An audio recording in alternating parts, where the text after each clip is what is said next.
sendiri, Kang Bos. Ya, terima kasih Pak Oto. Jadi menurut analisis saya, Ya, ini tidak lepas dari perjalanan sejarah kita sebagai masyarakat pengayat kepercayaan.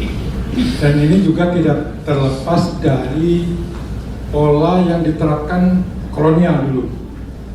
Karena sebetulnya kalau kita lihat dari bukti situs-situs sejarah bahwa leluhur bangsa kita itu sebelum Hindu, sebelum Buddha, sebelum yang lain masuk, Ya. kita sudah beragama. Dan itu di setiap etnis. Bukti-buktinya kan sampai sekarang masih hidup kan. Di Batak ada agama asli Batak, Ya. di Melayu ada agama Melayu, di Nias ada agama, hampir semua etnis itu punya agama. Jadi sebetulnya dari dulu kita sudah terbiasa kalau lari ke soal keberagaman. Dari dulu kita sudah biasa beragam. Beragam etnis, beragam agama, beragam budaya, bahkan beragam geografisnya kan. Nah, beruntung kita diwarisi atau dikaruniai Tuhan dengan alam yang relatif indah, relatif subur, sehingga membangun karakter yang tidak mudah marah. Sebetulnya karakter damai aslinya, gennya kita itu karakter. Nah, coba tadi kembali Belanda karena teori penjajahan adalah bagaimana memutus mata rantai agar ini turunan bangsa Indonesia itu tidak punya kebanggaan terhadap bangsanya, tidak punya kebanggaan terhadap leluhurnya, tidak terbangga dengan kebudayaannya. Di-framing lah bahwa leluhur nenek moyang bangsa Indonesia menganut animis dinamis, menyembah batu, menyembah pohon, menyembah keris, menyembah benda gitu ya. Nah itu kan di-framing, sehingga dan itu dibuat di dalam struktur pendidikan, masuk dalam sejarah, di mana kita juga paham dominasi pengetahuan itu kan dikuasai oleh Barat. Orang mau merubah sejarah harus ada acuannya kemana? Nah, acuan dibikin oleh kolonial. Seperti itulah itu bangsa kita. Nah, dampaknya adalah ya karena itu ditulis di dalam buku sejarah, diajarkan dari generasi ke generasi, akibatnya kita yang mendapat pendidikan itu, oh iya ya, leluhur kita tuh agamanya masih rendah. Itu kan animis itu paling rendah. Kan itu animis, dinamis, politeisme, kemudian apa, terus akhirnya monoteis. Nah, itu yang direndahkan itu. Jadi tidak ada kebanggaan itu. Jadi begitu tadi diajarkan di sejarah, akhirnya kita punya pemahaman bahwa leluhur kita agamanya rendah dan bahkan itu bukan agama.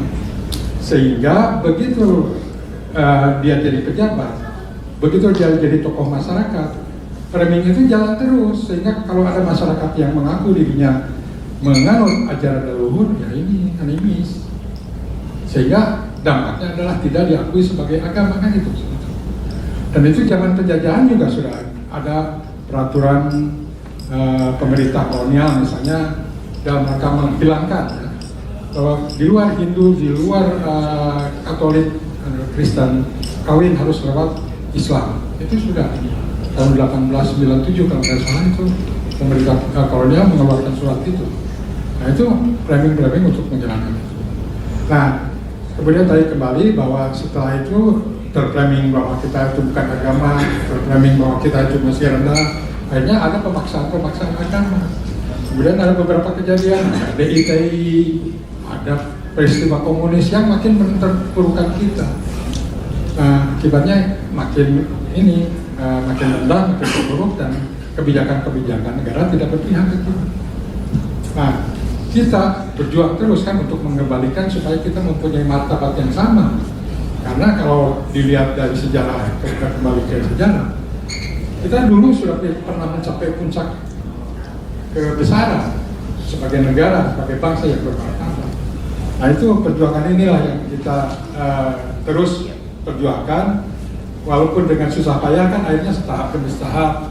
Nah sebetulnya di awal Orde Baru kita udah mulai karena Pak Harto juga dulunya kan ya, ada pemahaman tentang kebatinan tentang maksud saya langsung aja Pak untuk tantangan dan hambatan ya, yang ada ini Pak. Ya tantangannya tadi karena terpuruk seperti itu, pengalaman sejarah bahwa menjadi penghayat itu susah.